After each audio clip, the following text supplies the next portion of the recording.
Bom, hoje a gente vai falar sobre a remissão da hematura, sobre ela melhorar a sobrevida renal na nefropatia por IgA. Primeiro, eu vou trazer um dos casos clínicos desse paper aqui do grupo do Fervenza, e aí depois a gente vai seguir com o paper que vai ser apresentado por completo hoje.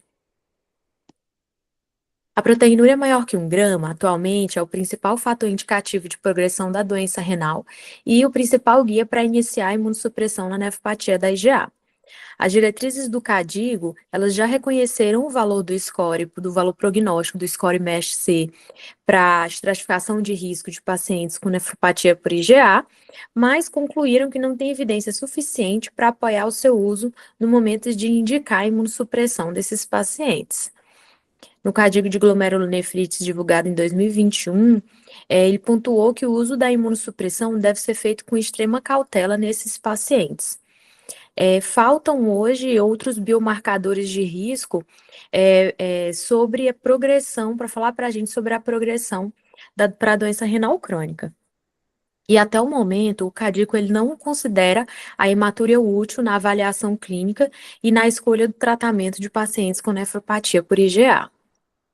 Então, serão apresentados 3 casos nas próximas semanas, todos de nefropatia por IgA, que eles são emblemáticos, que estão frequentemente presentes nos problemas diários enfrentados pelo nefrologista.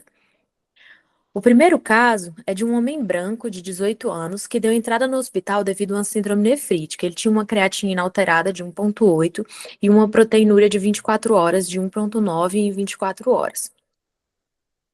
A biópsia renal mostrou tinha 22 glomérulos e ela confirmava nefropatia por IgA.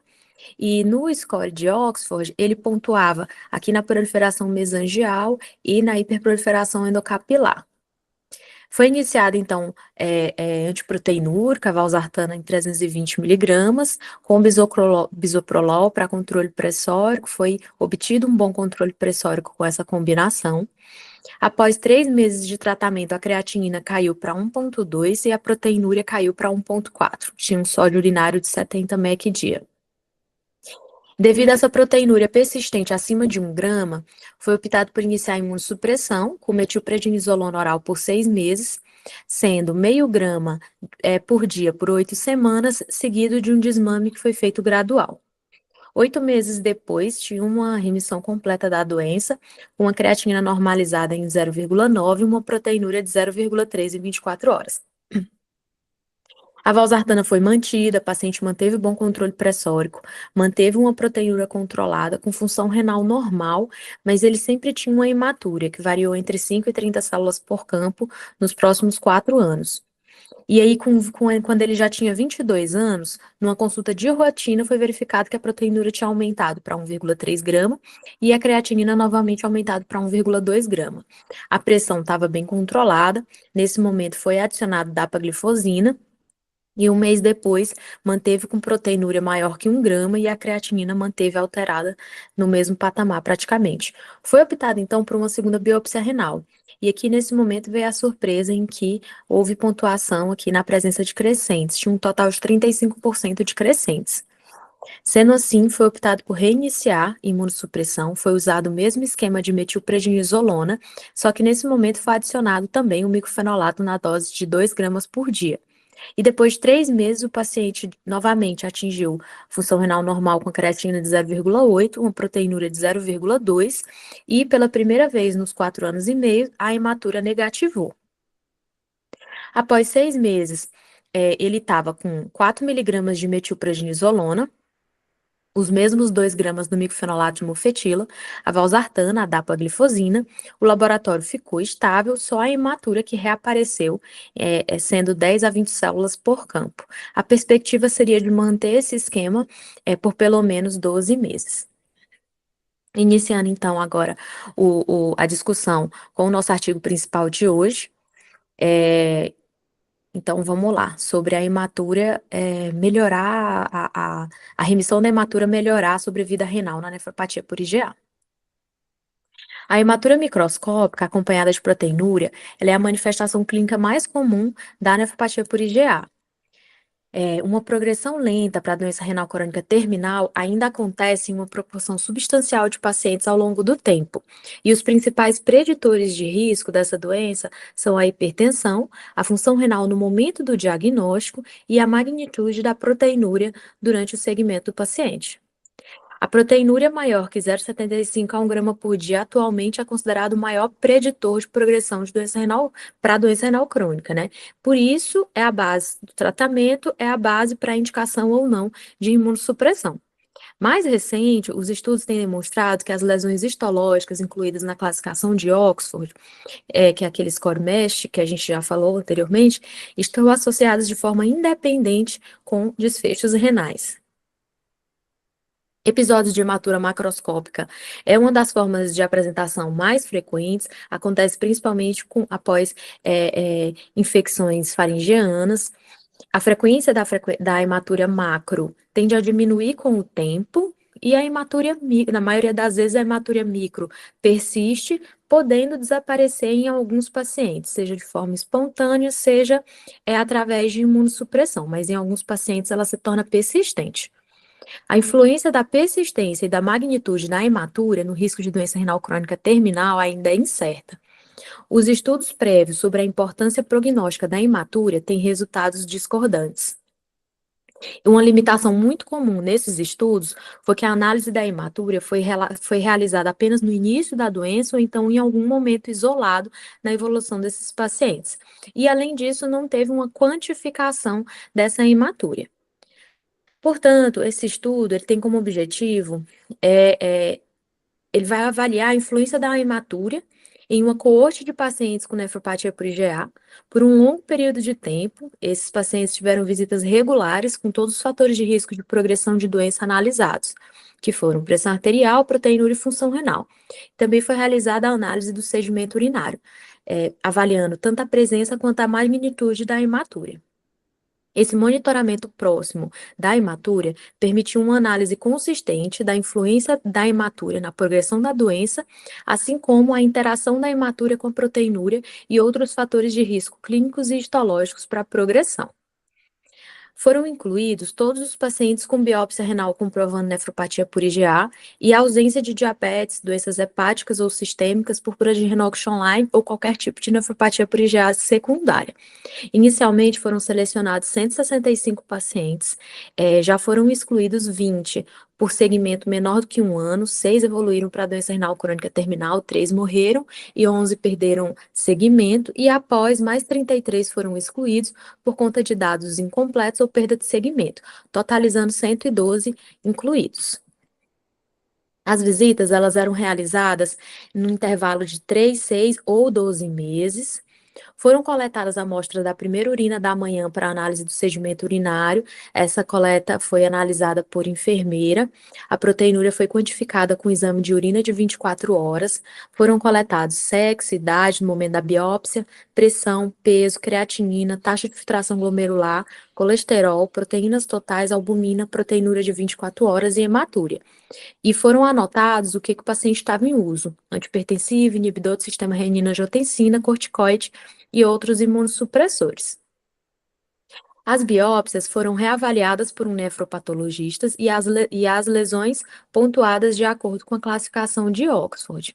O score mesangial é considerado se menor que 50 ou maior que 50%, daí pontuava-se sim ou se não, glomerulosclerose segmentar se ausente ou presente, hipercelularidade endocapilar, e a atrofia tubular ou fibrose intersticial, de acordo aqui com a porcentagem se mínima, moderada ou mais aumentada. A doença renal crônica terminal foi definida como uma taxa de filtração glomerular menor que 15, foi utilizado o cálculo de MDRD, ou então, se o paciente necessitou de diálise ou transplante. Uma média da proteinúria foi estabelecida a cada 6 meses para cada paciente. Aí aqui eu quero que vocês prestem atenção, porque toda a análise é feita em cima disso aqui. Ele definiu como TA proteinúria, a média das proteinúrias de cada período de 6 meses. Então, falando de forma grosseira, TA proteinúria é a média das médias. É a média de todas as médias das proteinúrias que foram feitas em cada intervalo de 6 meses. E aí foi feita a mesma coisa com a hematúria e com a pressão arterial. Então, sempre que você ouvir falar em TA proteinúria, TA hematúria e TA pressão, é a média de todas as médias de cada paciente. E quando tinha hematúria macroscópica, o episódio ele era excluído do cálculo da média para poder não desviar muito a média daquele paciente. E aí os pacientes eles foram divididos em grupos de acordo com a magnitude dessa TA imatura e dessa TA proteinúria. O grupo TA imatura foi dividido em grupo persistente ou então o grupo hematúria mínima ou negativa, quando era menor do que 5 células por campo. E a TA proteinúria maior que 0,75 ou menor do que 0,75. O desaparecimento da hematúria foi definido pela ausência de hematúria ou pela presença de menos de 5 células em todos os exames de urina realizados durante pelo menos 3 anos antes da última visita ambulatorial. Foi registrado ainda o tempo até o desaparecimento da hematúria. Os desfechos que foram avaliados foram a sobrevida renal livre de doença renal crônica terminal, o declínio da função renal em 50% e o declínio da taxa de filtração glomerular. O declínio da taxa de filtração foi calculado em cada paciente e apresentado como taxas anuais de perda da função renal. E o valor de P menor que 0,05 foi considerado significativo. Todos os pacientes da amostra tinham hematúria no momento inicial. A média do segmento foi de 14, mais ou menos 10 anos, então foi um tempo de segmento bem legal aí. Os pacientes foram classificados em 2 grupos de acordo com a TA hematúria. Eu vou chamar hematúria negativa e hematúria persistente, só para facilitar o entendimento. Então, começando aqui. Essa primeira tabela traz aqui os dados de baseline de todos os pacientes aqui nessa segunda coluna, e os pacientes aqui estão divididos em grupo hematúria negativa e o grupo hematúria persistente. A maioria dos pacientes era homem, com a idade média aqui em torno de 41 anos, e 96% desses pacientes eram brancos. A média da creatinina era alterada de 1,8, tinha pressão aumentada e uma média de proteinúria de 1,4. Aqui, o baseline dos pacientes que tiveram hematúria mínima e tiveram hematúria persistente no follow-up era bem parecido. Eles não tinham diferença significativa, a não ser realmente pela hematúria, que o grupo de hematúria persistente tinha hematúria maior no baseline. Teve aqui uma diferença no tempo de segmento, os pacientes foram seguidos por mais tempo, os pacientes da hematúria negativa, esse outro aqui é já o esperado, né, que é a TA hematúria mais alta no grupo de hematúria persistente, e o que mais chamou a atenção foi que os pacientes do grupo de hematúria persistente, eles tinham mais proliferação mesangial do que os pacientes do grupo de hematúria negativa. Houve uma tendência não significativa de uma maior prevalência da hipercelularidade endocapilar e da glomerulosclerose segmentar entre pacientes com hematúria persistente em comparação com os pacientes com hematúria negativa. Só quero chamar a atenção aqui sobre isso que ele está falando, que é que em relação à esclerose segmentar, o P realmente foi aqui 0,06, um P bem rasteiro. Já da proliferação endocapilar, um P de 0,1. A TA imatura foi maior em pacientes com pontuação mesangial maior que 50%, foi 10 versus 3, no grupo, comparando com o grupo que tinha hematúria negativa. A presença da glomerulosclerose segmentar e da hipercelularidade endocapilar também foram maiores no grupo TA hematúria, mas as diferenças não foram estatisticamente significativas. Agora, pegando esses pacientes do grupo hematúria negativa e hematúria positiva, persistente, perdão, e analisados aqui os que receberam imunossupressão, de todos os pacientes analisados, 39% receberam tratamento imunossupressor, o tratamento mais utilizado aqui foi corticoide com miclofenolato, e não teve diferença entre os grupos do grupo hematúria persistente ou do grupo hematúria negativa não teve diferença em relação ao que recebeu de imunossupressão. Em relação aos desfechos, de novo, separando esses dois grupos, hematura persistente e hematura negativa, o grupo de hematura negativa ele foi melhor. Ele chegou a menos doença renal crônica terminal e também reduziu a redução de 50% da função renal também foi menor no grupo da hematura negativa. A tendência aqui também de um P significativo, houve aqui uma redução, né? Não foi estatisticamente significativa, mas houve sim uma redução da taxa de declínio da função renal, na comparação entre os dois grupos também. Olhando aqui as curvas de sobrevida, a linha contínua é o grupo de hematúria negativa e a linha tracejada é o grupo de hematúria persistente. Em 5, 10 e 15 anos, o grupo de hematúria persistente foi pior do que o grupo de hematúria negativa. Tanto nessa figura A, que está falando de doença renal crônica terminal, como na figura B, em que está falando de declínio de 50% da função renal, ambos com significância estatística. Colocando na análise univariada, sobre o que vai ser, o que configurou o fator de risco independente de prognóstico para sobrevida renal, na análise univariada, a TA imatura, a TA proteinúria, a idade no baseline, a função renal no baseline, a pressão sistólica e a diastólica, a presença de proliferação mesangial e a presença de fibrose túbulo-intersticial, todos configuraram fatores de risco. Já na análise multivariada, o que permaneceu foi TA hematúria, TA proteinúria, idade no baseline, função renal no baseline e a fibrose túbulo-intersticial permaneceram como fatores de risco independentes para doença renal crônica terminal.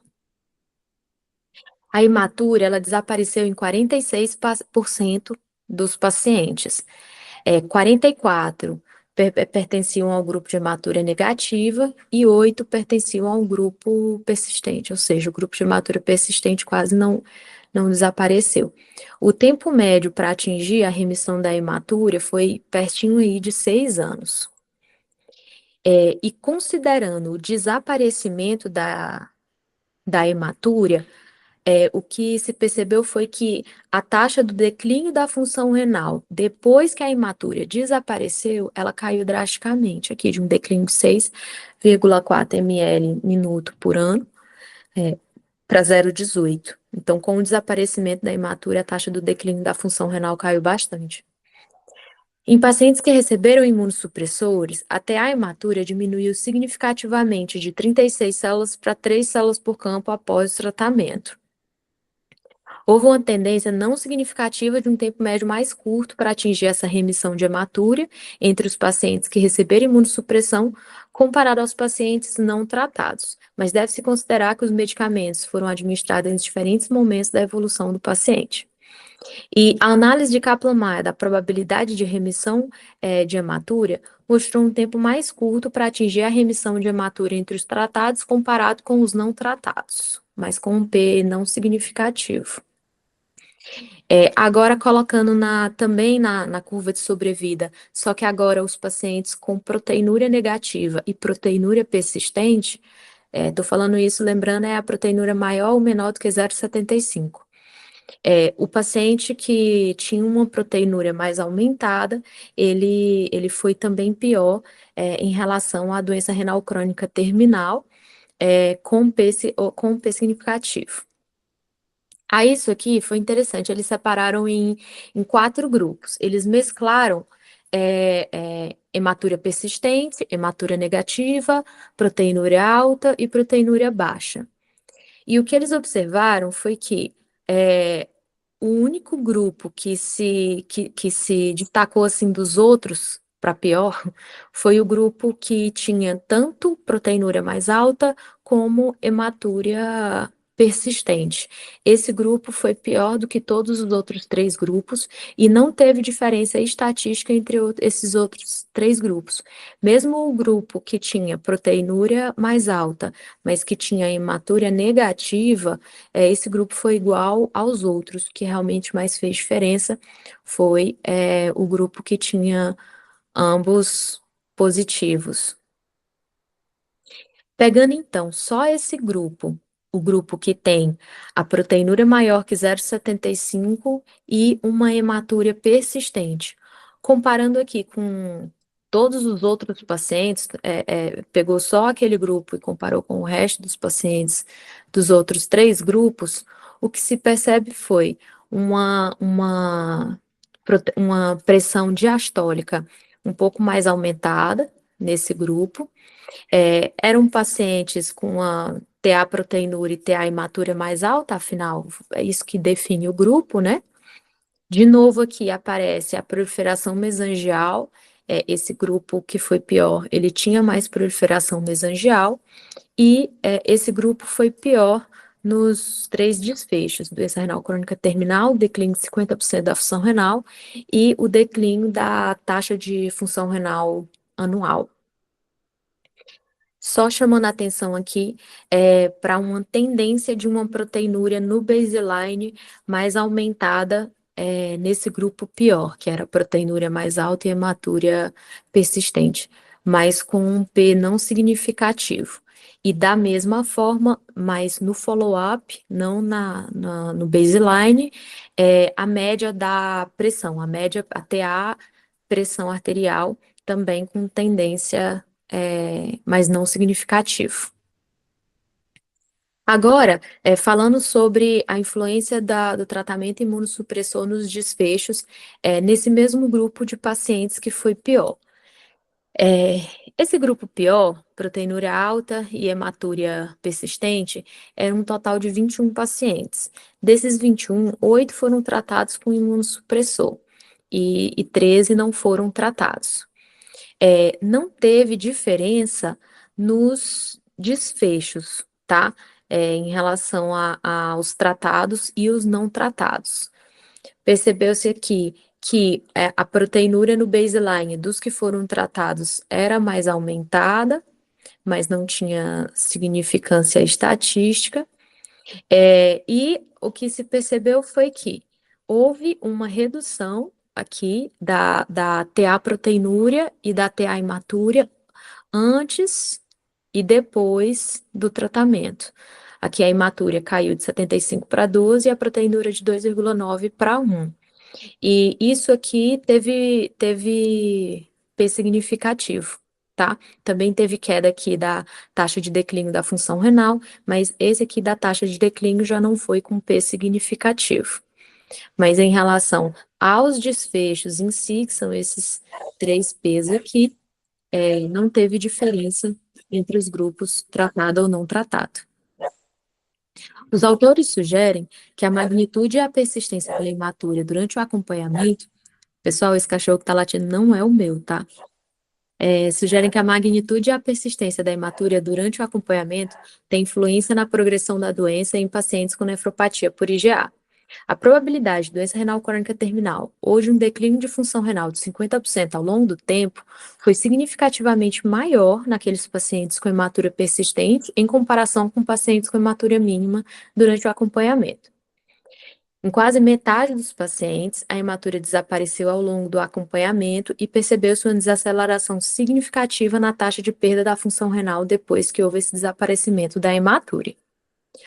Poucos estudos avaliaram a influência da hematúria no desfecho da doença, e os resultados são conflitantes entre eles.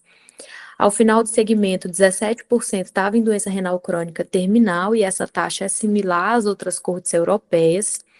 A maioria dos pacientes desse estudo eram brancos, então a gente não vai conseguir extrapolar para todas as populações esses resultados. O único estudo no qual a hematúria foi determinada longitudinalmente e quantificada também mostrou uma influência prejudicial da magnitude e persistência da hematúria no prognóstico dos pacientes e foi um estudo realizado na China.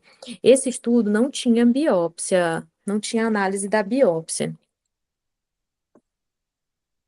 Estudos publicados mais recentes mostraram que as lesões histológicas da classificação de Oxford têm associação de forma independente com desfechos renais.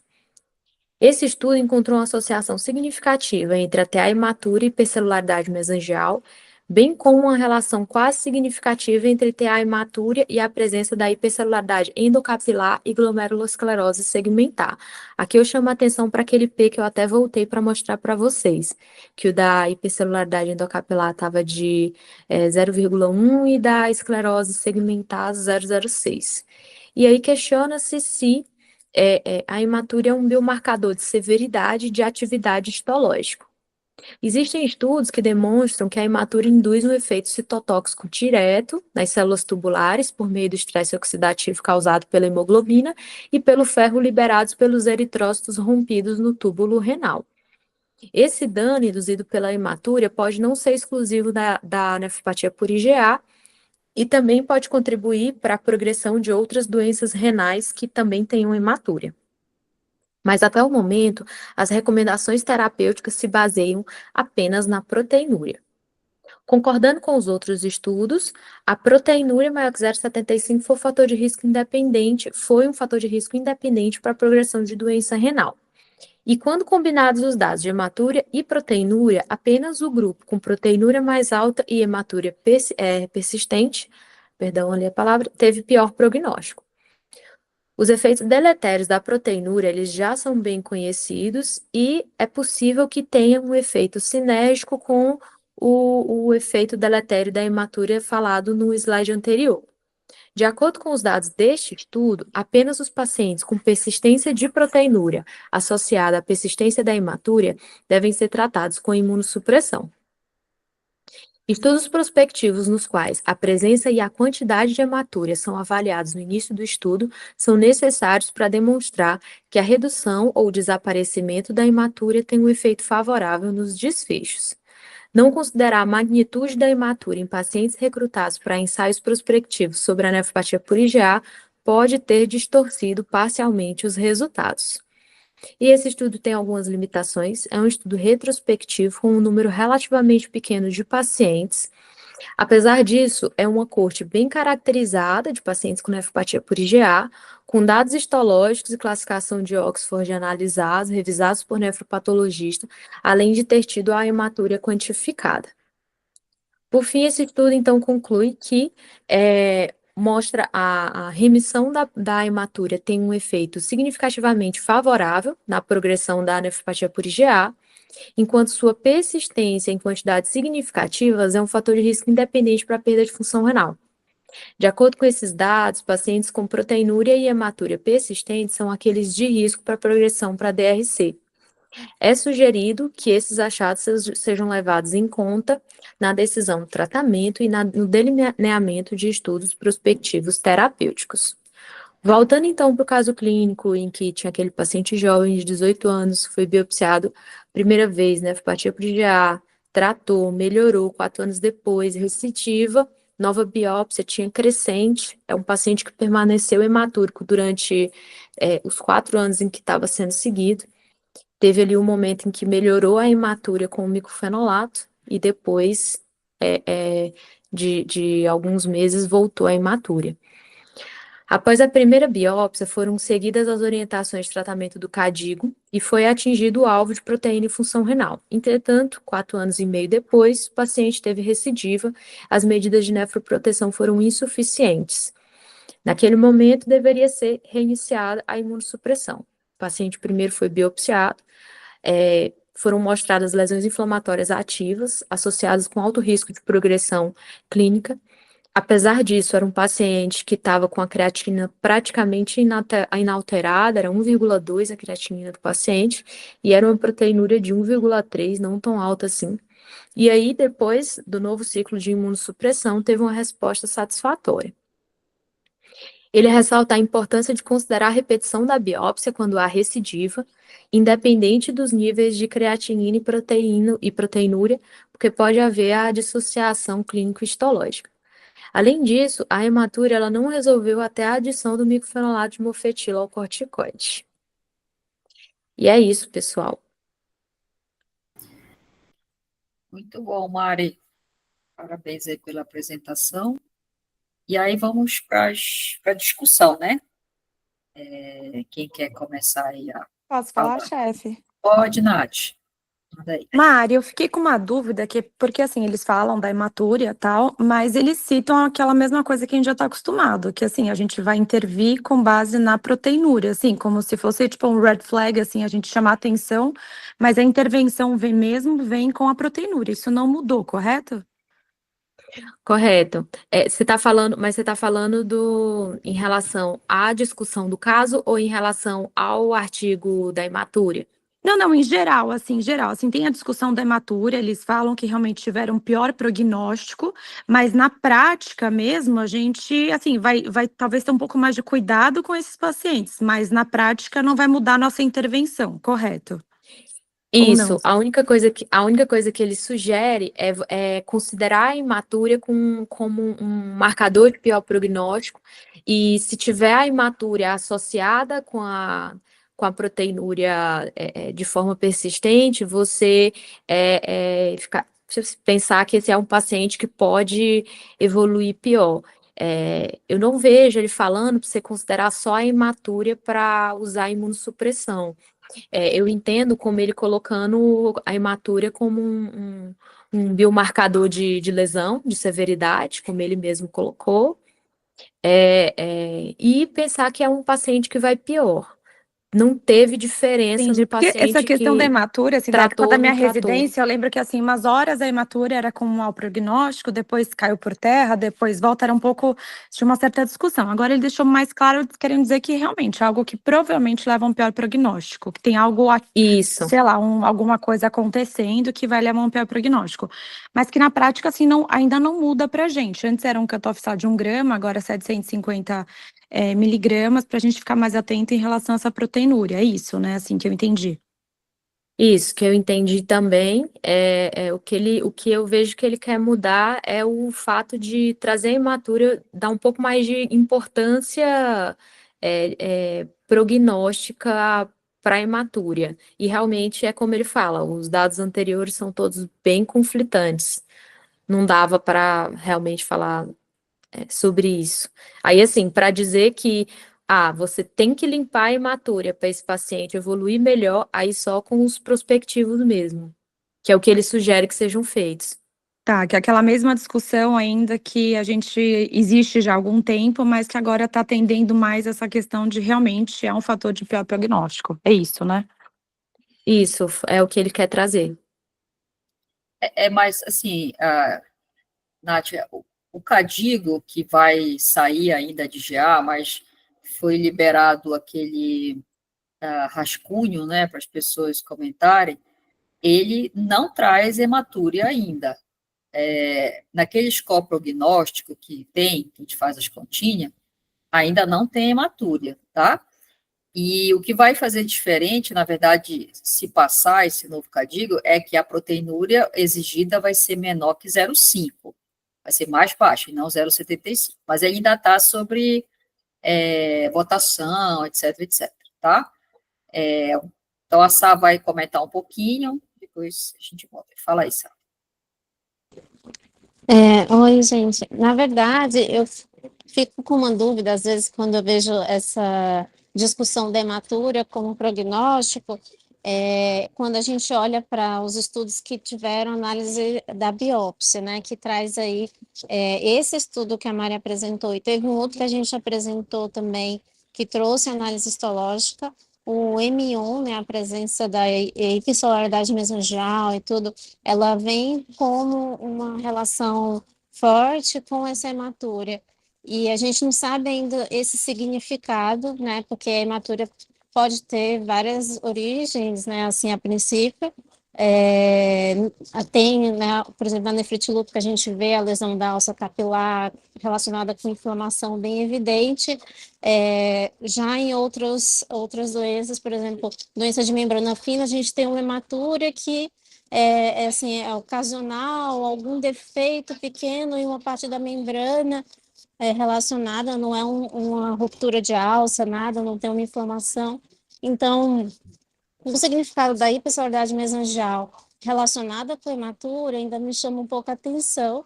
Então, eu gostaria de ver um estudo que comparasse os pacientes que têm hematuria e comparasse a histologia deles, para saber se realmente a hematuria que é um marcador mais importante ou se algum fator histológico, né, mais assim, que diferenciaria esses casos. Essa é a minha dúvida, assim.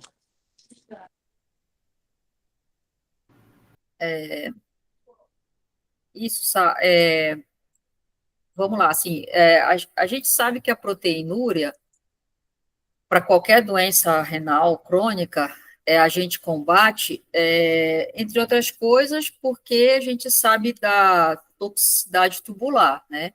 Então, isso vai evoluir para fibrose, piora da função renal. Como também a presença da proteinúria pode denotar uma doença não controlada, né? Às vezes, falar de nefropatia diabética, hipertensão, etc, etc. Agora, a hematúria, ele falou que tem casos que falam da lesão direta da hemácia no tubo, mas isso ainda é algo a se debater. Mas a hematúria, ela está mostrando o quê, né? Na verdade, ela para ser um biomarcador, ela está marcando o quê? Nesse trabalho, ele falou da hipercelularidade mesangial. Então, nesse trabalho, ela estaria marcando a hipercelularidade mesangial? Tá. E por que a hipercelularidade mesangial, então, vai mal? Que você pode traduzir isso, né? Então, não é a hematúria que faz mal. Pode ser a hematúria que está traduzindo que tem uma hipercelularidade mesangial. Interessante que ele não falou de crescente nesse trabalho, né? Esse trabalho é de 2017, mas o MEST-C, salvo engano, ele já existia em 2017. Então, não sei se ele não tem crescente, né? Ou por algum motivo não foi falado, né? Mas, então, a atividade, tudo bem, o mesange a gente sabe, né? O mesange é o local que produz sistema renina, angiotensina, aldosterona, citoquinas. Então, essa hematura significa que esse mesange está inflamado e aí precisa de um tratamento maior. Aí vocês vão ver nos próximos artigos que, em outros trabalhos, essa comparação histológica não se sustenta. Então, esse que é o drama da hematúria, né?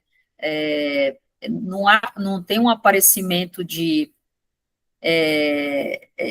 um quadro histológico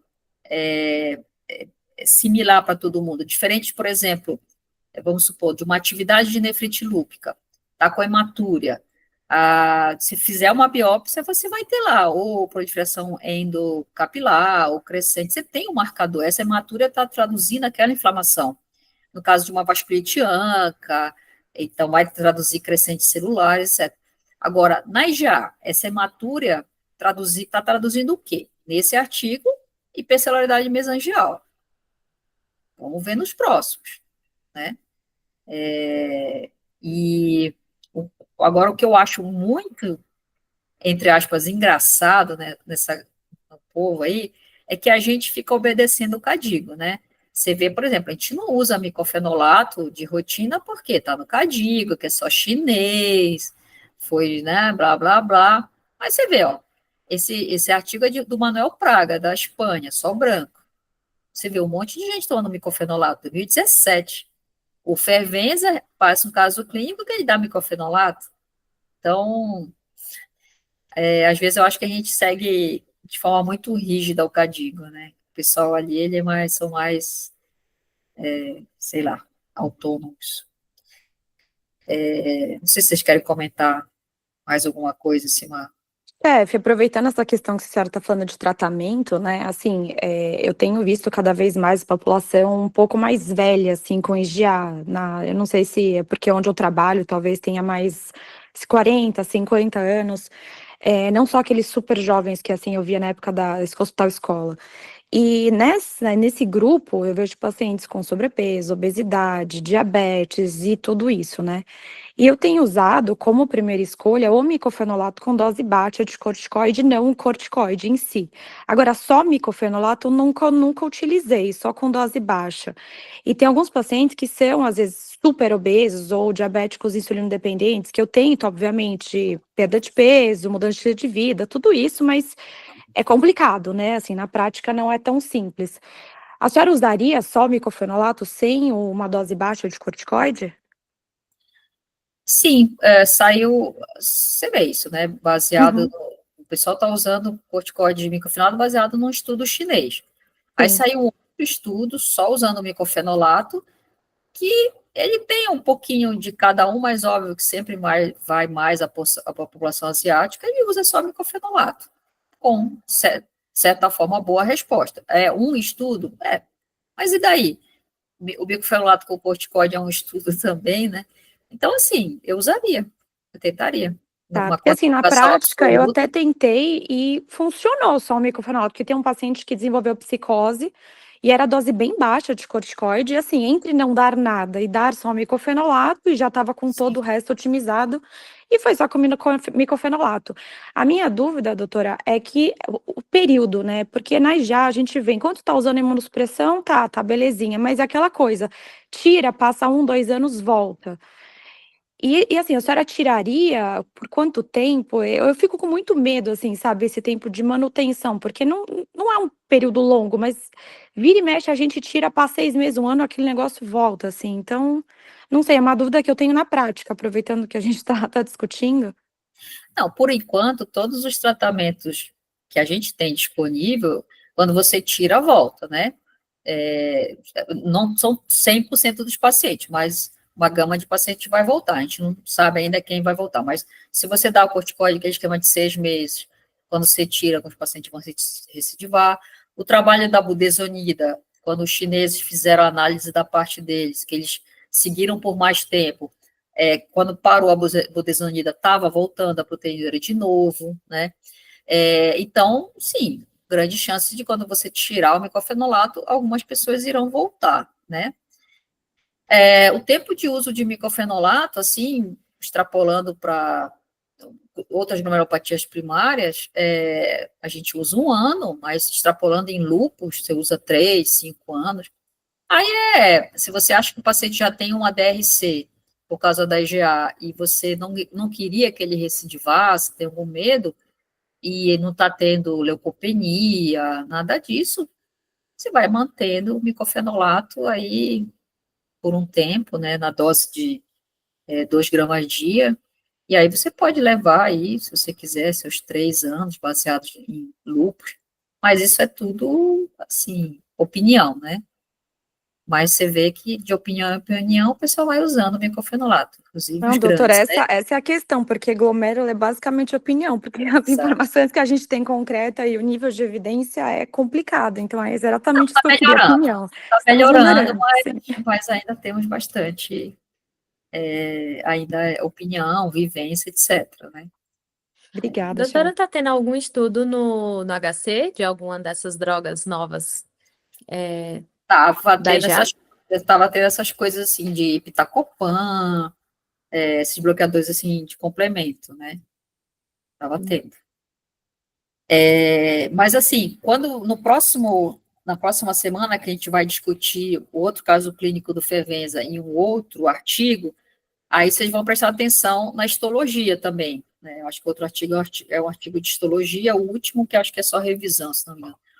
Então vocês vão ver como é diferente, é isso que deixa um pouco enfraquecida essa história da hematúria, né, da gente seguir, mas vamos ficar alerta, né, nós não vamos fechar a mente, estamos aí abertos, né, a esses novos conhecimentos aí, né? Certo? Mais algum comentário?